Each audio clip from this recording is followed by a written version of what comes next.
Good evening. He's a convicted killer jailed for the death of an innocent man. But Jacob Dunn says his life has been turned around after meeting the parents of his victim. He killed James Hodgkinson with a single punch. The trainee paramedic from Southampton fell to the ground and suffered a brain hemorrhage. Now out of prison, Jacob told our reporter Sam Holder he now understands the true impact of his crime. In 2011, Jacob Dunn killed a man with a single punch. An unprovoked attack after Jacob's friend started an argument. James Hodgkinson was 28. The trainee paramedic from Southampton had been watching an England cricket match with his father. You know, how do you tell your mum, Mum, I've been arrested for murder. I had so many emotions running through my head, I never intended to cause that kind of harm, but, I was a young man who really didn't think about what he did. I used to just react in certain ways. 19 at the time, Jacob served 13 months for manslaughter. During his sentence, he met those most affected by his actions. I was approached by my probation officer, and she had said that David and Joan, who were the parents of the man who passed away, they wanted to ask me a few questions. I didn't have to do it, I'd made the decision, I wanted to go in there and tell them I was sorry to their face, and yeah, it was harder than prison. For the first time, restorative justice is being introduced in Hampshire in the Isle of Wight. It gives victims of crime the opportunity to meet those responsible, and it's already helped many across the country. Rosalind Boyce was sexually assaulted at her home in Surrey. She's waived her right to anonymity. It affected everything because of the nature of it. It was in my home. It didn't just violate me, it violated my home, my safety, my security. Just how hard was it for you to meet your attacker?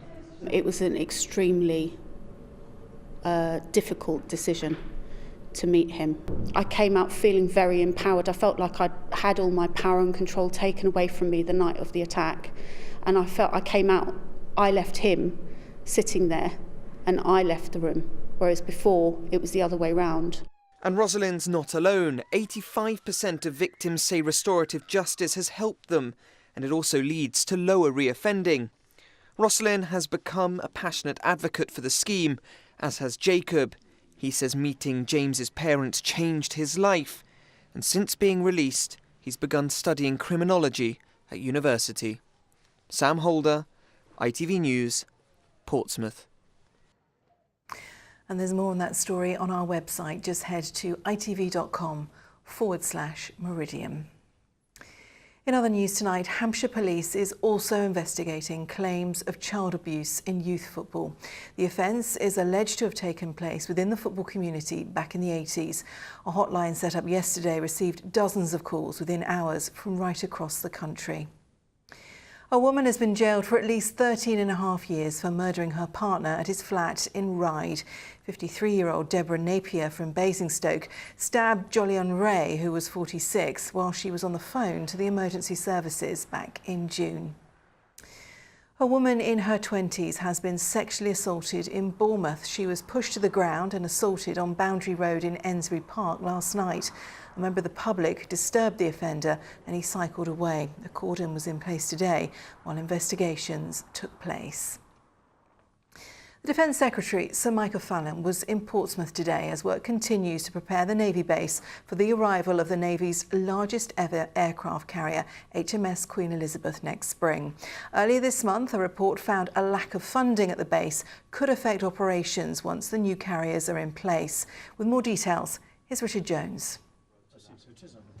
The Defence Secretary's first appointment was with the Navy bomb disposal team, who've been helping in the operation to dredge a new channel into the harbour. He was briefed on their work tackling World War II bombs found on the seabed. The latest was destroyed just last week. He went on to open a new building which will support the carriers and saw the jetty where they will moor. He says he'll be here on the day Queen Elizabeth arrives, probably in May next year. This will be a huge event, but not just for Portsmouth. This is going to be a national moment when the largest warship this country has ever seen comes into our home port. But there have been questions about whether the naval base is ready for her arrival. Earlier this month, a National Audit Office report said that cables needed to supply power to the carrier hadn't been replaced, and failure to do so might jeopardise her ability to operate. Sir Michael said that wasn't an issue. I've been reassured that wasn't wholly accurate. We've had to put in new power, certainly a new generator, to make sure that when both carriers are here, there is sufficient power coming through the system to make sure they are properly berthed. But I'm satisfied now. We've spent over £100 million preparing for the arrival of the carriers. That's meant dredging, it's meant new navigation lights in the Solent, new buildings here on the wharf. Sir Michael gets regular briefings on the progress of HMS Queen Elizabeth and says much of the equipment needed in Portsmouth for her arrival is already in place. Everything about the Queen Elizabeth is on a vast scale. This is one of the gangways sailors will use to get on and off the ship. And believe it or not, this is one of the fenders that the Queen Elizabeth will moor against. Richard Jones, ITV News, Portsmouth. A new £4 million ambulance centre has been officially opened at Tangmere in West Sussex. CCAM, which provides services in Sussex and Surrey, says the new centre will improve patient care and response times.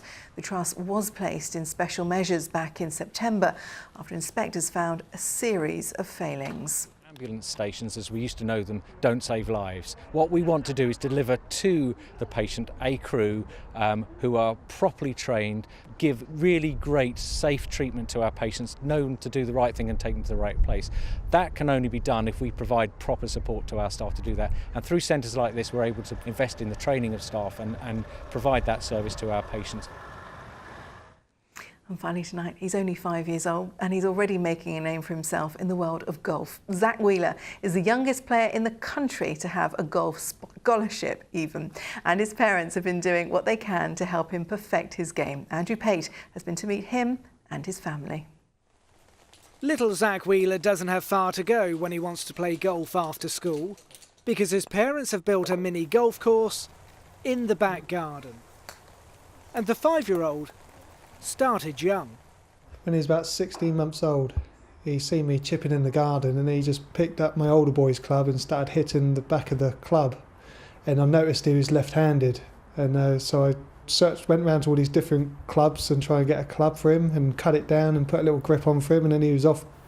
Zach was just 4 years old when he won a golfing scholarship at Meon Valley, the youngest person in the UK to do so.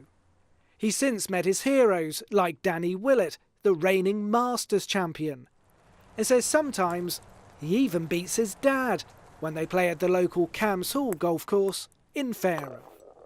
I can get it over the ditch at Cams.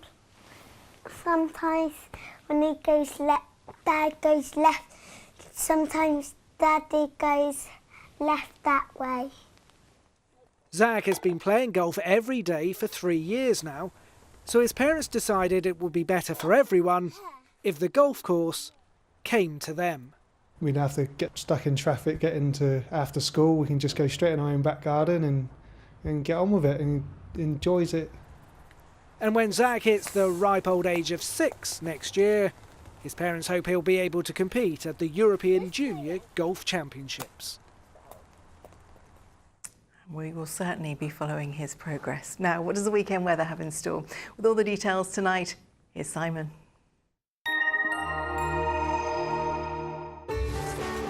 From Sleat to the slopes, driving through Europe. Eurotunnel the Shuttle sponsors ITV Meridian weather. Good evening. Well, the good news about the weekend weather is it will be mostly settled. The bad news is there'll be a fair bit of cloud knocking around at times. That said, there will be more in the way of brightness come Sunday. And on the very plus side, less wind than we've seen for the last couple of days. But the general plan is not really changing. High pressure sitting on top of us, keeping the low pressure systems well and truly at bay. But a cloudy high through tomorrow. But as I say, come Sunday, after a bit of a grey start, things will improve. And then by Monday, plenty of sunshine again. again. Of course, we're all back to normal by then, though. But for tonight, we started with clear skies, but the cloud has been sneaking in from the south and east, and it will continue to thicken as the night goes on. Fairly chilly conditions, temperatures down to around 4 or 5 degrees. Moist air too, so a bit of hill fog developing too. But we should be frost-free tomorrow morning, and that wind not quite as fierce. Grey though, any murk lifting fairly quickly, and then it's going to stay mostly cloudy. Clouds thick enough for an odd spot of drizzle in places. Equally, there might be an odd bright spell here and there, but if you think dry and overcast, you're probably quite close to how things will be. Winds not so strong, but still quite gusty along the coast, 15-20 miles an hour. Eurotunnel the Shuttle sponsors ITV Meridian weather. So a bit chilly, but at least it's dry. And that's all from us for tonight. We are back just after 5:30 tomorrow afternoon. But from me and from all of us here on the Late Team tonight, thanks for staying with us. Good night.